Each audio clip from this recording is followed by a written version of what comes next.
So right now, please invite Mr.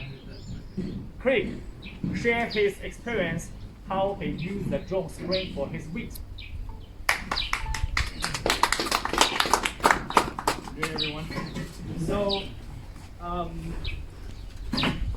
last year we were looking at options because we have a boom sprayer on our Macy Ferguson tractor, and both the tractor and the boom sprayer were, they're coming to the end. And we said, okay, tractor, what? $40,000 probably for a proper enclosed spray tractor. You're going to get a proper spray rig like this, probably what, $30,000. Okay, $70,000 in. And I was visiting, and I heard about Craig, and I said, I was chatting a bit with Mike Henderson. Some gentlemen, over at York Farms we used it a bit on some stuff, and so I had Fraser come out and do a demo for me. So it's not a toy, it's a piece of farming equipment, and it's not necessarily cheap.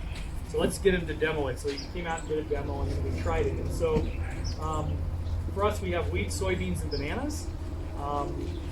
Wheat and soybeans, obviously with wheat is the primary cash maker.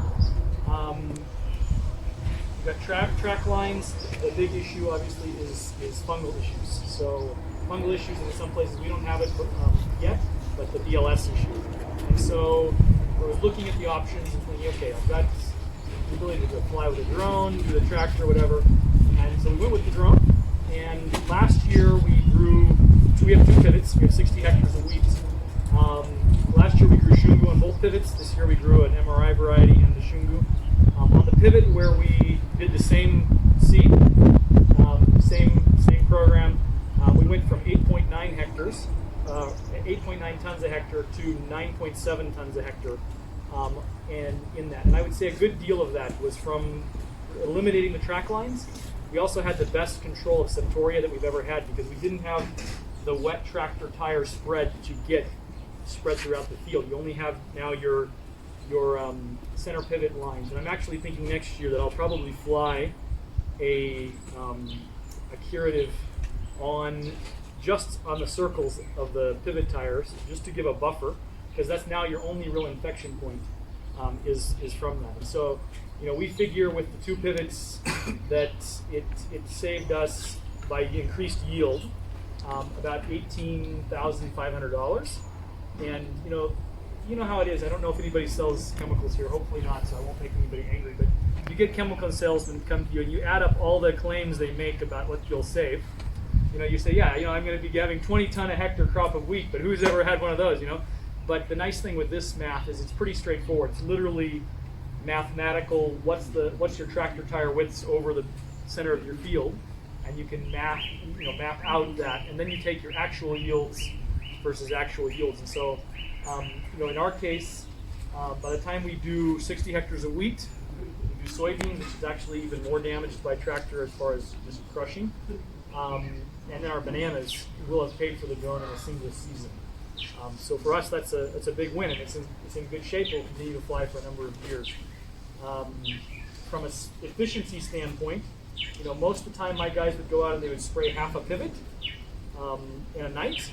And unfortunately, you have confusion sometimes.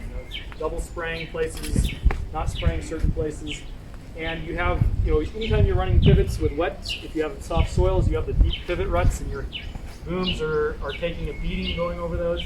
You don't have that issue with the drone. So we're able to go, instead of taking about 4 days, if the weather's good and nothing breaks, to spray on both pivots. We're able to take 3.5 hours per pivot, and we're able to spray 30 hectares in 3.5 hours. 6.5 hours, you can probably do both if you're close by like we are. So from an efficiency standpoint, I literally go out there, I have a blue drum, mix the chemicals myself. I've trained one of my guys to fly. He has someone who helps put batteries on and take cartridges off and on. The one guy flies, the one guy services, and they fly at night. I can go on my phone, look to see if it was the right applications, if there was any issues, if we missed anything. So it's been a huge stress reducer. I'm not getting the knocks at night, tractor boom's broken, whatever. And so that's good. we'll obviously go into doing bananas. Bananas will have fungal issues in the rainy season.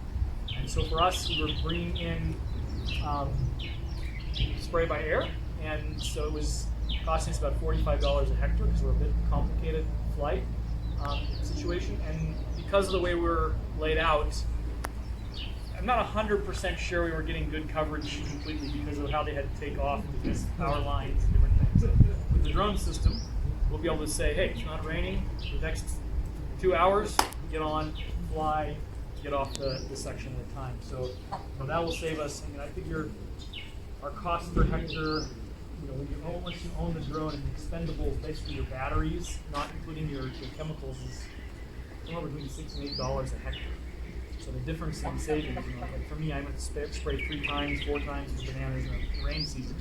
It's huge, to be able to just do it on time and with that. So anyway, for me, it was just an economic situation, and now that we've done it, without even taking into account your fuel, your tractor costs, any of those items, you paid for just in the operational cost, even without fuel. I mean, I didn't even in the math calculate fuel or breakdown or spares or per hectare per hour cost. So anyway, for me, it makes sense. I'm really excited about the new model that they have coming out. It's got bigger tank. The current one's 16 liters.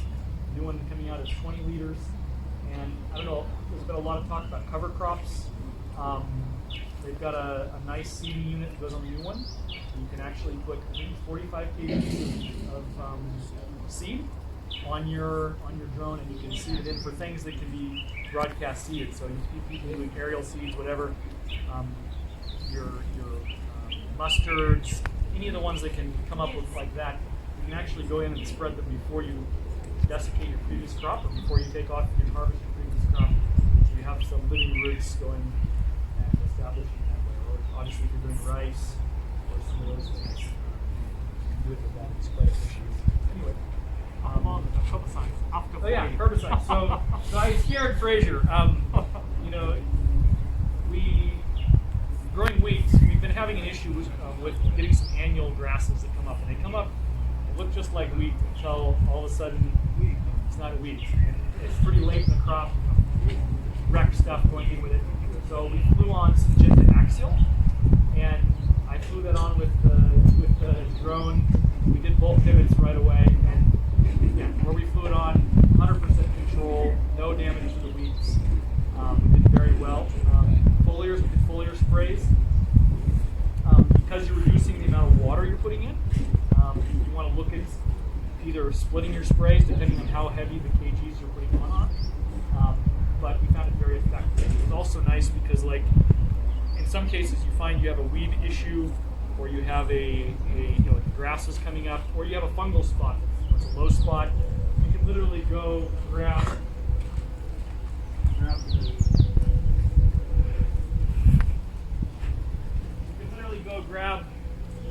the mobile mapping wand that's connected to your base station, and say, okay, Fraser is a deadly pest spot I've got in the field, or you've got aphids in a section. A lot of times aphids don't go in a whole field. You just find a section that's a little bit weakened. You walk around it, you set it, you can now fly that spot and nothing else. So you've done 2 hectares, 1 hectare, 5 hectares, but you're not having to apply to stuff it doesn't need. It's also good for the beneficial side. So yeah, for us it's worked well. We've been able to map around. We have 2 sets of probes. We have one like this. We also have 2 of the AquaCheck probe stations out in the field. So we always map those out, and we've never run into them with the drone. The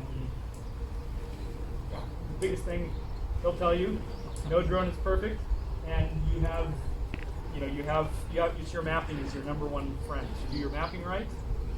And very accurate RTK. I mean, so accurate.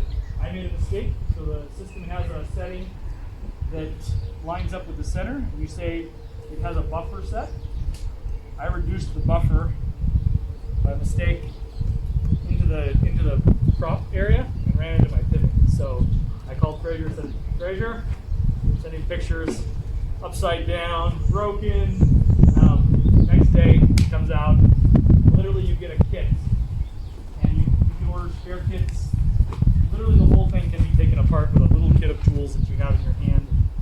Many of them you can put right back on. So we were able to put it back on, got the issue sorted, and it's back flying fine. So that, you know, you're not sending it back to China. You're not sending it waiting. You're able, as long as you get your proper spare kit in place, you have that experience. So yeah. Anyway. That's, It worked out good, eh? yeah, no, it worked great. So, yeah, I just need more. I need more pivots so I can get some more drones. Thank you, Chris.